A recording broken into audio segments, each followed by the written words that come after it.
Alors, il faut savoir aussi que, femme, quand tu vas décider de rentrer dans une femme, c'est-à-dire tu vas épouser un homme, sache que tu vas raconter deux types de belle-mère. Le premier type, belle-mère soucieuse. Tu vas raconter une belle-mère soucieuse. Le deuxième type, tu vas raconter une belle-mère radicale. Radicale. Je vais vous expliquer qu'est-ce qu'est une belle-mère soucieuse.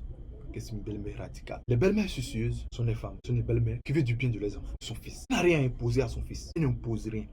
Par contre, elle ne veut pas qu'il y ait quelque chose de mauvais, de souffrance. Alors, elle fait en sorte que son enfant prenne des bonnes décisions. Que son enfant fasse ce qui peut l'arranger. Qu'est-ce qui peut le rendre heureux? C'est en ce sens, lorsque son enfant vient présenter la femme qu'il doit épouser, il a tendance à écrire quelque chose, vérifier quelque chose. C'est normal.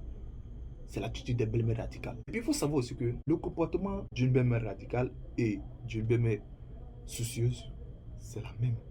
Mais il y a une très grande différence. C'est la même, il y a une très grande différence.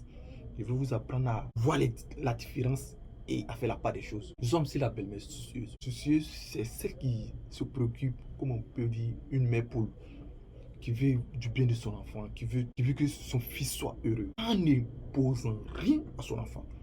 Par contre, elle est très attentive, elle est vigilante. Quelque chose qui ne va pas, elle peut agir. Ce sont des belles-mères soucieuses. Mais en réalité, il n'y a pas de radicalité en elle. Il n'y a pas de quelque chose qui va faire que vous posez à tout. Non. Elle ne s'oppose pas. Par contre, elle cherche à comprendre. Donc, si vous êtes en face de cette belle-mère, il y a une attitude adoptée. Si quelqu'un est curieuse, veut savoir, montrez-lui ce qu'elle doit savoir. Montrez-lui la bonne image, le bon visage. C'est ce qu'elle veut. C'est pour ça qu'elle est soucieuse. Elle veut valider d'abord. Elle veut valider, elle est soucieuse parce qu'elle ne peut pas s'imaginer que voilà, quelqu'un va venir. Donc, elle cherche à vérifier, cherche à vérifier. Donc, si vous êtes en phase de il y a des manières à faire. Vous devez adopter. L'idée, c'est pour vous faire savoir quel type de grand-mère vous pouvez avoir. Le deuxième type, ce sont les grand-mères radicales. Ah oui, les grand-mères radicales, comme l'adjectif le dit, radicales. Ce sont les belles-mères qui ont tout fait pour leurs enfants. Ils ont tout donné à leurs enfants. Ils ont construit leurs enfants. Son enfant, il a construit son enfant. Que ce soit financièrement, moralement. Ça peut être financièrement, ça peut être moralement, ça peut être intellectuellement, ça dépend. Mais ils ont construit leur enfant. Ils ont construit leur enfant. Alors, comme ils sont à la base de la réussite, ou voilà, de la valeur de l'enfant, alors ils se voient dans l'obligation de choisir ce qui est mieux pour leur enfant. Ils se disent que tout ce qu'ils font, c'est pour l'intérêt de leur enfant. Alors, il se met au devant de tout. Il se met au devant de ce type de belle-mère, se met au devant de tout. Au devant de tout. Alors, si vous êtes face à ce type de belle-mère, faites beaucoup attention. Il y a aussi un comportement adopté, une attitude adoptée face à ce type de belle-mère. C'est pour cela, quand leur enfant vient présenter une fille, contrairement à la belle-mère soucieuse qui va chercher à vérifier. Par contre, la belle-mère radicale, quand ton visage ne lui plaît pas, automatiquement c'est non. Peu importe ton comportement, que tu sois bien ou pas, la belle-mère radicale, elle voit que c'est non. C'est ça, belle-mère radicale. Quand tu ne lui plais pas, c'est non. Par contre, belle-mère soucieuse, elle ne va pas s'opposer, mais elle va chercher à savoir, fouiller un peu, douter un peu. Voilà, à toi de présenter.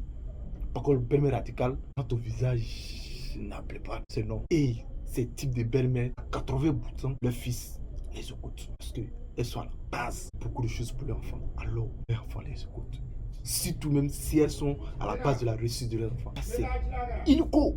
Faites beaucoup attention. C'est un petit peu belle-mère. Il y a quand bien même ton visage ne lui plaît pas, elle peut s'opposer, mais il y a une attitude à adopter de sorte qu'elle apprécie ton visage. Parce que ce sont les belles-mères. Depuis la naissance de l'enfant, elles se sont dit qu'elles ont fait le meilleur choix pour l'enfant. Alors, si elle doit dire quelque chose, c'est ce que l'enfant doit faire. Parce que c'est mieux pour l'enfant. En ce sens, elle peut carrément s'opposer. Mais il y a des enfants qui peuvent s'opposer et ne pas écouter. Mais elle va essayer de saboter le couple. Ça aussi, il y a quelque chose à savoir. Et il y a une manière adoptée. Vous voyez, essayer de recadrer cette façon violente, mais de façon subtile, sournoise. C'est possible, c'est possible. Abonnez-vous pour suivre la 5e partie.